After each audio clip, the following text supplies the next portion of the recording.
Senior dog na ang aso ni Miss Amy FC 2001. Sabi niya, "Sir, pwede po ba sa fur baby ko ang SDN?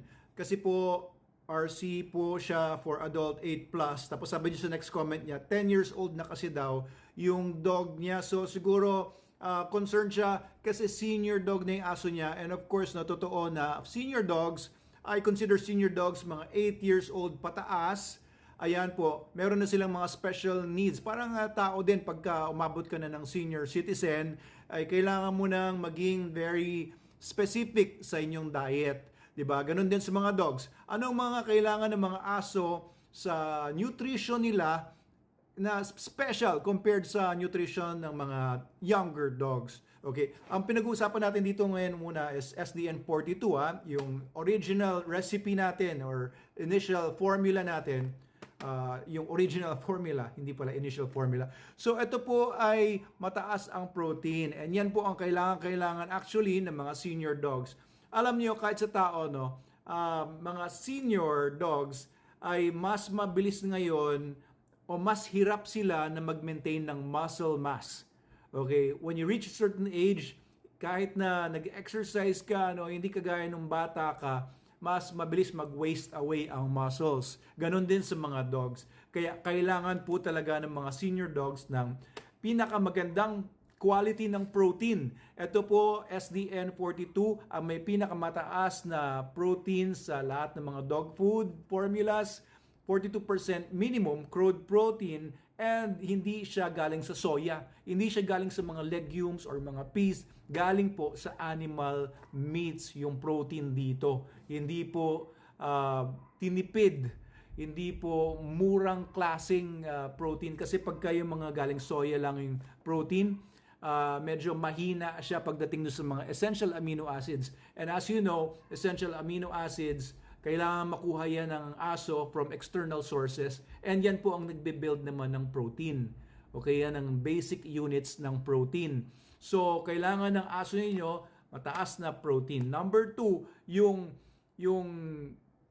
vitamins and minerals sa SDN42 ay naka-maximum optimal. Ito yung optimal range kasi may optimum range po ang nutrition. Ibig sabihin, lumampas sa optimum ay hindi maganda, mababa sa optimum ay hindi maganda. So meron niyang optimal range. So ang SDN42 naka-maximum siya pero nasa optimal level siya. Wala siya sa gitna lang, wala siya sa minimum optimal, nandun siya sa maximum optimal, which is very good for our senior dogs. Kasi po, pag senior dogs like my Logan, si Logan magta 10 years old na rin, kailangan talaga nila yung mga vitamins na ito kasi meron antioxidant effects itong mga ito para matulungan silang malabanan ang degenerative effects ng aging at saka yung immune system mas malakas para kasi pag matatanda na kahit sa tao, di ba?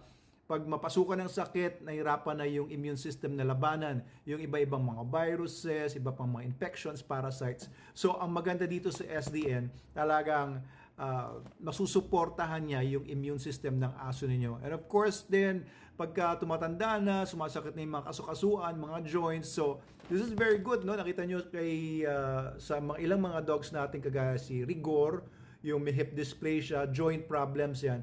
Pero talagang gumanda yung lakad, takbo ni Rigor dahil sa SDN. Nandun siya ngayon sa Manalo K9, by the way. And yung aso din ni Sir Derek Ramsey, no? Si Tyson ay may hip dysplasia din yon, pero talaga naglalakad na siya after a few months lang dahil nag-shift siya sa SDN. Kaya tuwan-tuwa si Derek Ramsey sa SDN. Until now, he's still using SDN for 3 or 4 years na siya naka-SDN sa lahat ng mga dogs niya. So, kailangan din po yung omega-3, pati yung mga iba pang mga fatty acids, nandito po yan. Kompleto yan. Glucosamine, chondroitin, kompleto po yan lahat sa SDN. Hindi nyo na kailangan mag-supplement. And at the same time, no, para ma-supplementahan din yung mga gut health ng matatandang mga dogs, kailangan din mga probiotics and prebiotics, at napakaganda ng quality ng prebiotics and probiotics natin dito. Hindi lang isang probiotic ang nakalagay dito. 'Di ba? Kapag iinom ka ng Yakult, meron siyang Lactobacillus shirota strain. Isang strain lang 'yun ng bacteria na prebiotic, na good bacteria. Pero ito, marami po 'yan, hindi lang isa. Wag niyo kayo mag-yakult-yakult sa dogs ninyo. SDN lang po, hindi nyo na kailangan nga magbigay ng kahit ano sa senior dog ninyo, kahit sa puppies, kahit anong dog, kahit pregnant dogs, wala na kayong kailangan ibigay na kahit ano, siniksik at sinaksak ko na lahat dito sa SDN. Kaya naman, for 9 years, all our dogs sa Manalo Canine is being fed purely on SDN, and ang ganda talaga ng resulta from our breeders, our puppies, our working dogs, our pet dogs, lahat po. Ang ganda po ng resulta talaga ng SDN.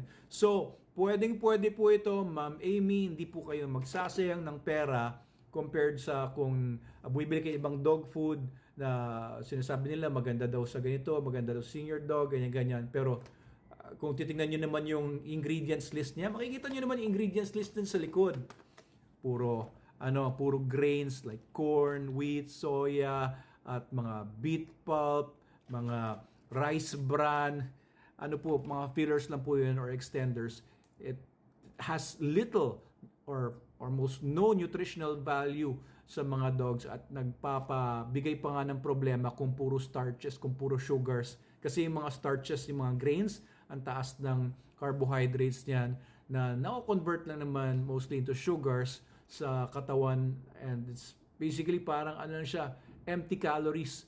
Parang for energy lang siya. Pero dahil sa taas ng glycemic index niya, nagiging prone pa yung mga dogs sa cancers, sa diabetes mellitus 2. So don't feed your dogs yung mga matataas ang mga grains, lalo na, or matataas ang plant materials. Animal materials talaga ang kailangan niya. SDN is your best bet for your dog, especially sa mga senior dogs kung yun ang concern po ninyo. Thank you po sa tanong niyo, Ma'am Amy. Sana po ay humaba pa ang buhay ng inyong senior dog. Balitaan niyo po kami kapag shift niyo sa SDN.